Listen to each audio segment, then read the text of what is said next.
Ayun guys, ang aking diet mode for today para sa aking pananghalian.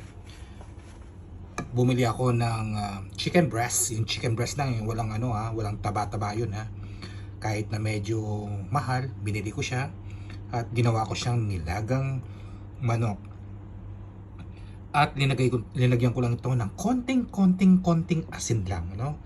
At syempre, linagyan ko pa rin ng carrots, pero yung patatas medyo isa lang, hindi naman pwede tayo sa masyadong madami sa patatas, ano? At ito ay nilagyan ko na lang siya ng zucchini at ng repolyo, di ba? Tsaka pamintang buko. Ito ay matabang guys ha, baka hindi nyo to makayanan, ano? At gayon pa man, meron pa rin akong salad dito. Ayan yung lettuce, pipino, kamatis. Konting kamatis lang.